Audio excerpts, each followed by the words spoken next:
back to American Truck Simulator. This is David Steele, and here's my truck. This is a Mack car. Let's just wander up to here. We're going to Idaho Falls today, so we'll get a little closer.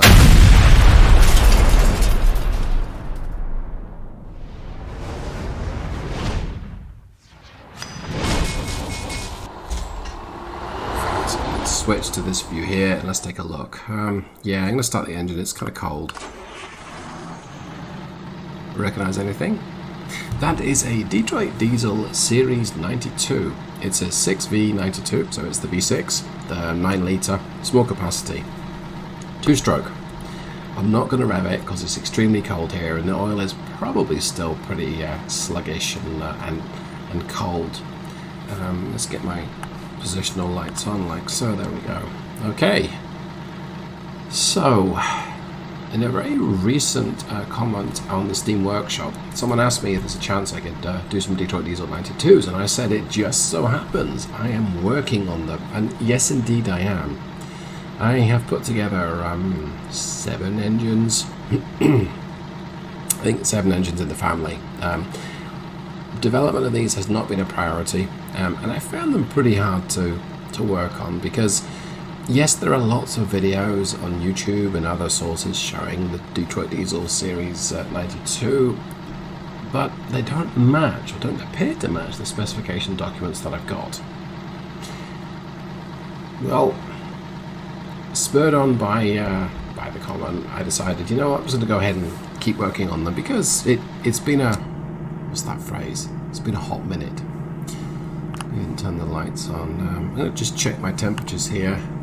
Let me see. Yeah, things are still warming up as we expect, so not a problem.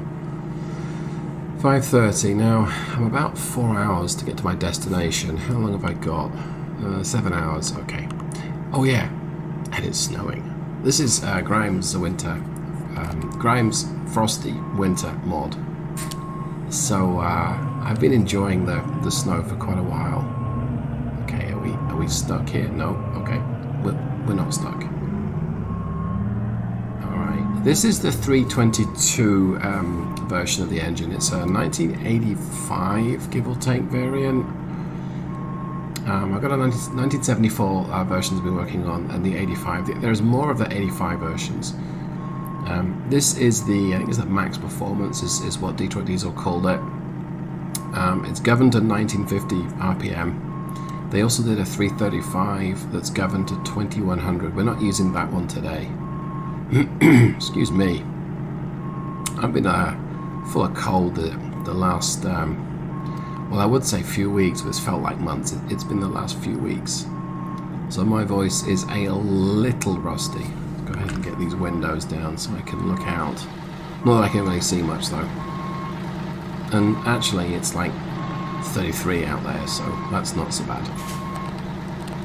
Let's go ahead and just give it a quick once over again. Just check my my beacons work, and they do. I would check the horn, but it's almost 6 AM. I'm using a 10 speed today, and it's a direct drive. What's the final drive? I'll take a note of it. 355. Whoa, that was a little. That's not really what we wanted to do with the cold engine, right? Well, we kind of have to with this engine. It lacks torque, let's just say. I guess I'm going to have to move off here. Let's go ahead and get the windows up. I'm trying not to rev it too much, but I am using the box in automated mode. Let's go ahead and tell the world I wish to take this exit. It already shifted up for me. There we go. Okay, over this grate. Off the power in case we slip. Alright. Back on the power. Now, peak torque's at 1300 revs. It'll pull a little lower, but not that much lower, and I'm not giving it full beans, although I think I probably could. What's my temperature at? Yeah, I absolutely can. It's up to temperature. And that's good because it's making a bit of a meal of this gradient. It's already at the governor.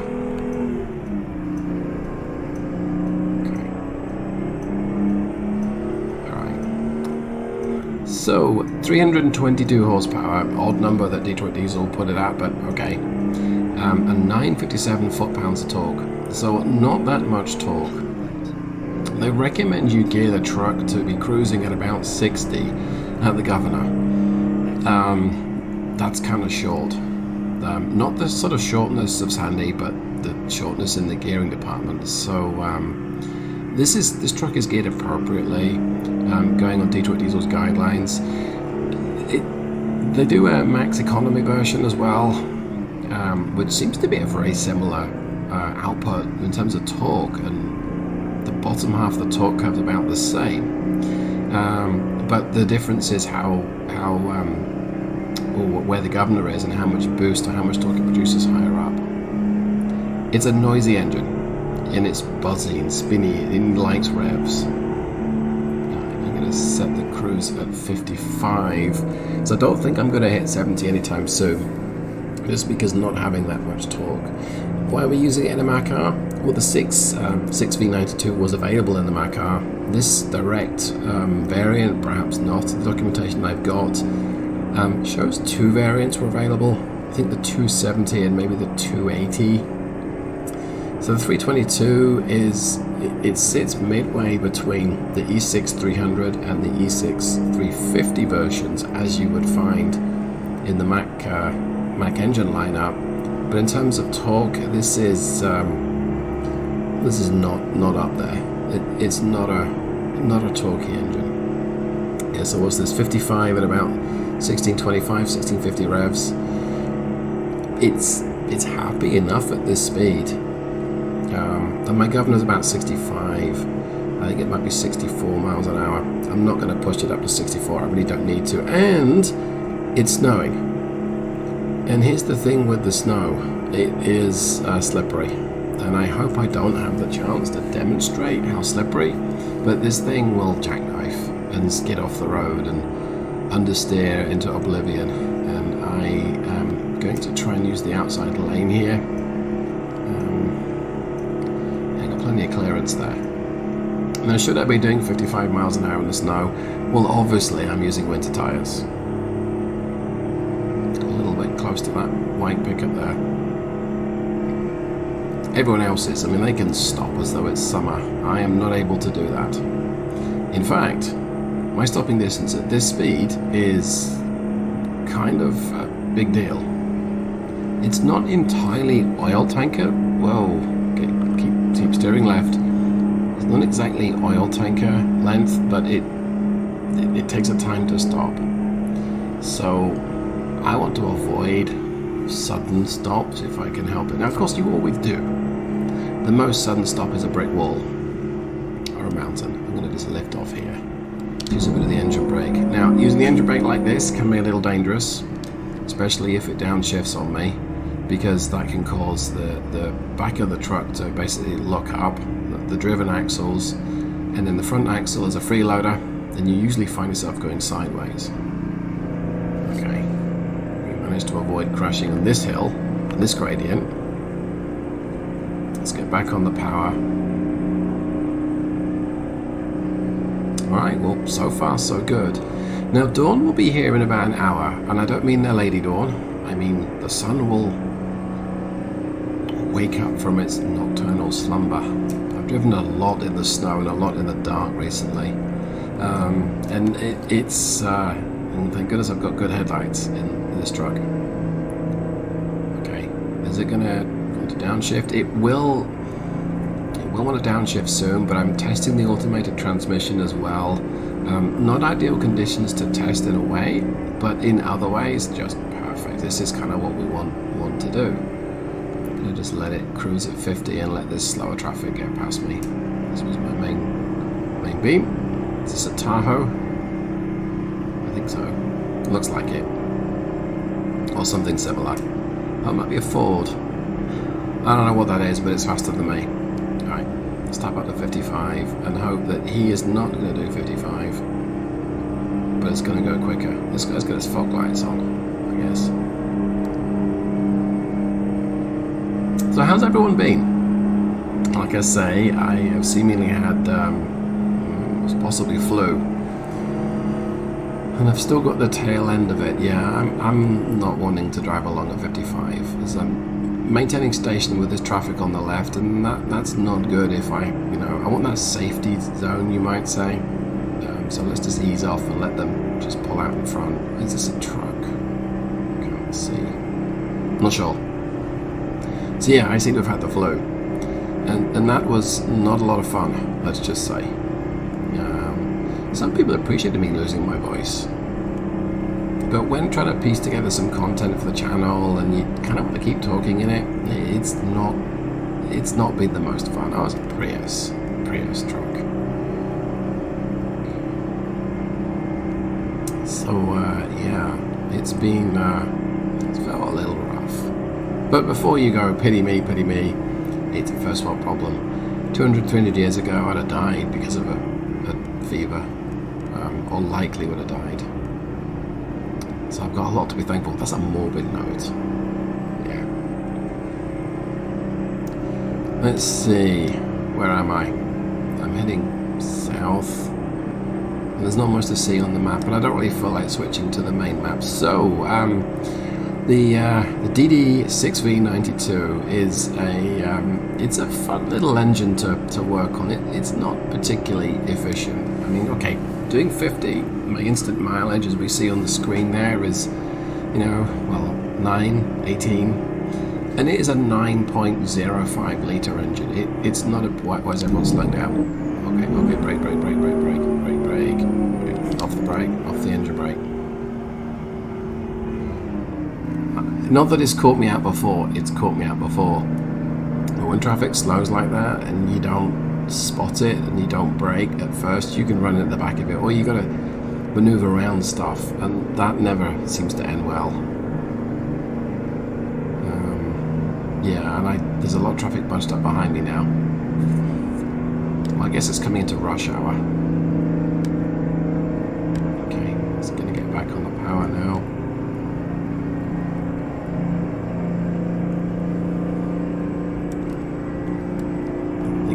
Really sensitive to steering input.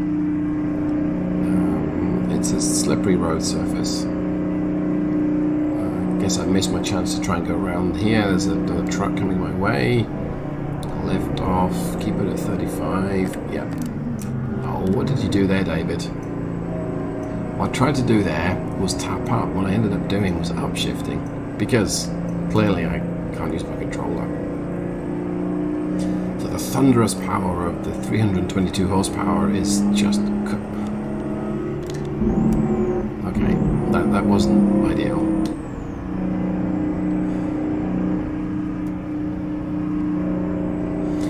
So it takes me such a long time to get up to speed, but I have to brake for car transport to hit the pull down in front of me, that if I don't lift off, I'll run in the back of him and then he'll stop dead and it will cause all sorts of calamity for me.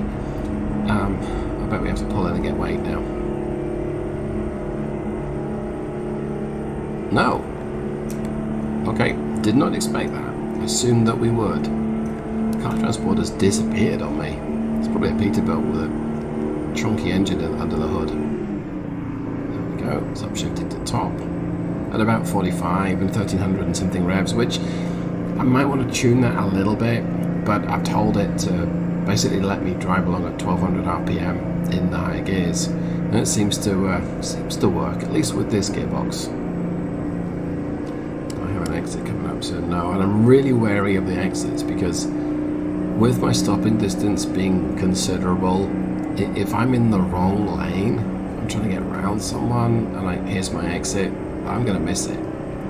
And on this road, or any road, I always seem to miss my exit when there's an hour or two of travel in each direction before I can turn around, or totals, maybe if I'm lucky. No, I don't want to do that. Okay, well, we're getting back up to 55 and that's good, but the weather is most definitely closing in.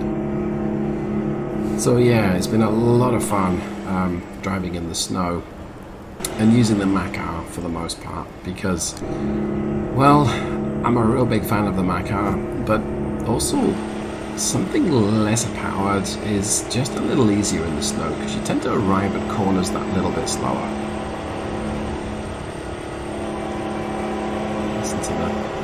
different sounds that the... Oh, it's a train. The different sounds that the road surface makes. There's a train. Where's the train? I don't know where he is. Yeah, I love how the weather and the landscape, you get that whiteout effect when the snow is pretty heavy.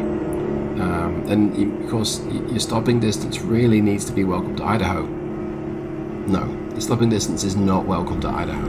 Your stopping distance is the distance that you can see. It should be no more than the distance that you can see. I'm catching up with the car transporter now, ever so slowly. Just ease it around this corner. The limit is still 70. I'm not going to try and get up to that. I'm going to tap down to 50 and just let the thing slow itself down. I don't want to get much closer to this guy because that's maybe the distance I can stop. If he's still moving. Oh, there's a way station coming up. Alright. Are we still catching him? We might be. Let's tap it down to 45. Let's see if we've got to pull in here. We don't. Okay. Oh, joy, it's this one. This one takes a while. A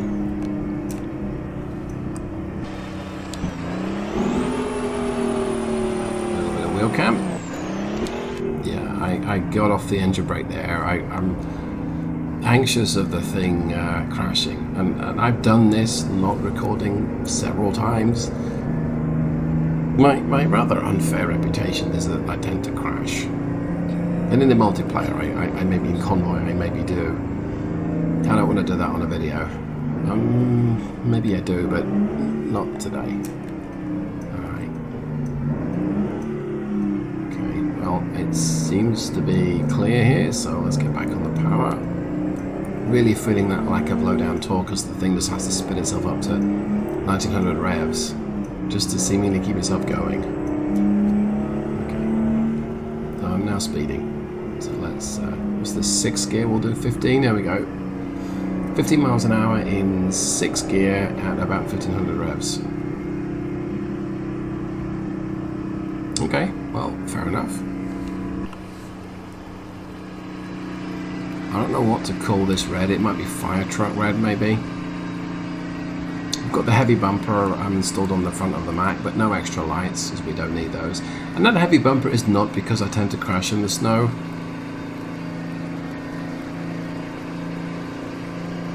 Sometimes there's a little collision. I mean, if I thought I did it all the time, I would use the bull bar, right? Okay, let's get off the power. And I spotted yet again, I have given myself the golden hood ornament, when really this should be the silver one, or maybe the rubber duck. Let's check. Check. How much do we weigh? I don't actually know. 71,500 pounds, okay, and customer wants delivery real soon, so, okay, what have we got? 2 hours to get there, and it'll take me an hour, according to my route planner.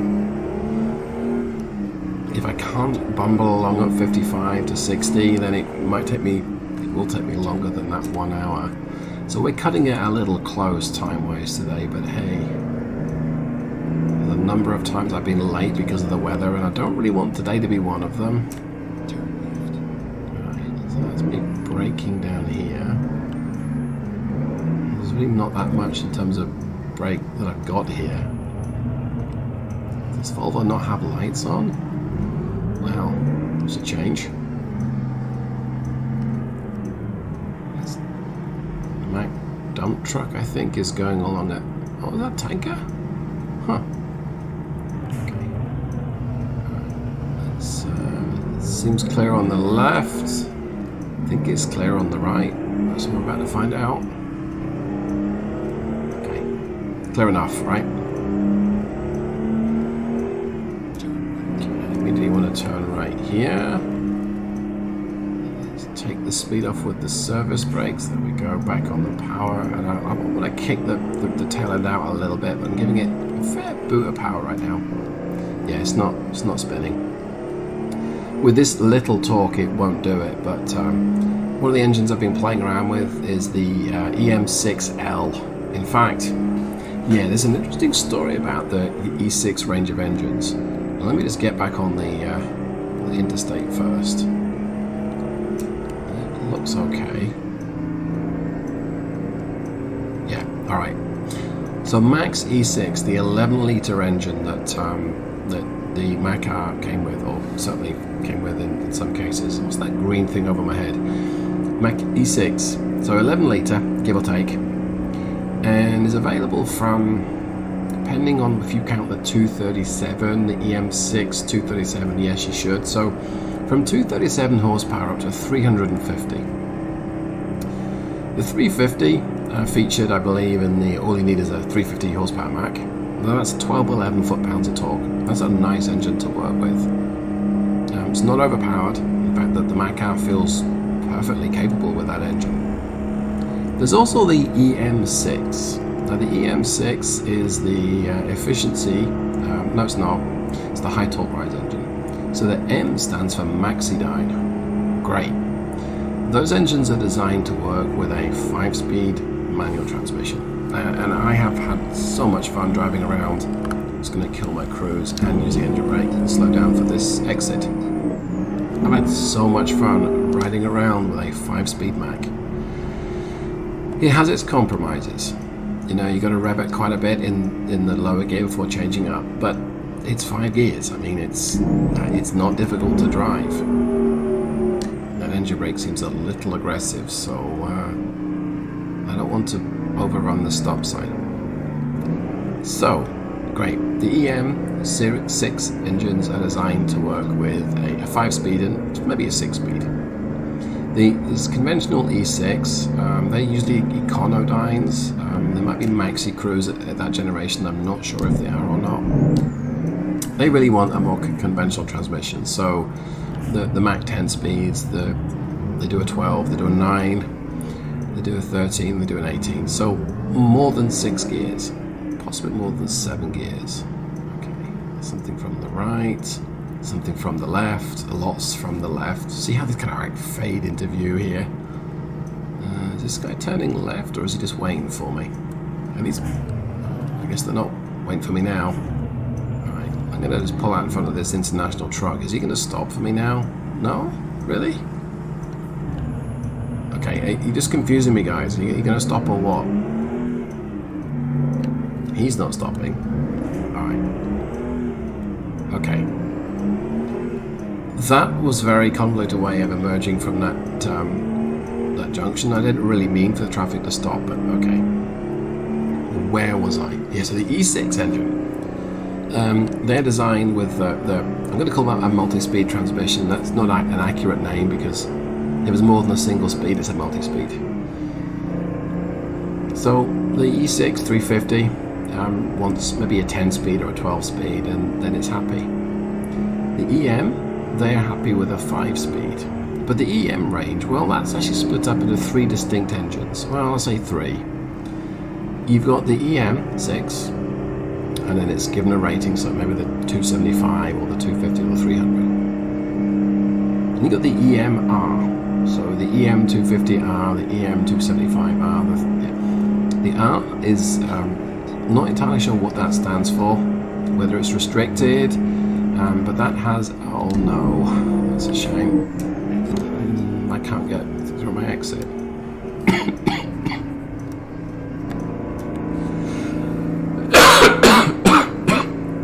That's really unfortunate. I might have to edit that one out. That cough, I mean. Looks like I can get down there though, because there's something, the rig's stuck on the off-ramp. It's saying 4 hours to get there. Come on. This is what I didn't want to happen. So now I'm going to be late. I've got 47 minutes. We may have to do a special snow maneuver. Don't try this at home. I got a drink. Water. Okay. I do not want another trip to be late. Ah! And I couldn't stop in time before this bridge, so I hope that this fence ends. I'm whining now. Oh, great. Well, that's... Oh... Yeah, I can do this. This is going to be fine. What could possibly go wrong here? Right, let's get my 4-ways on, and let's put my locking differential on, because this looks kind of steep. I mean, I'm sure it's perfectly fine, but it might be very slippery. Yeah, I think it maybe was. Okay. Lots of lock, lots of lock, lots of power, lots of power. Come on, come on, come on, come on. Don't fail on me. Come on. Okay. So that's a good test of the automated transmission, right?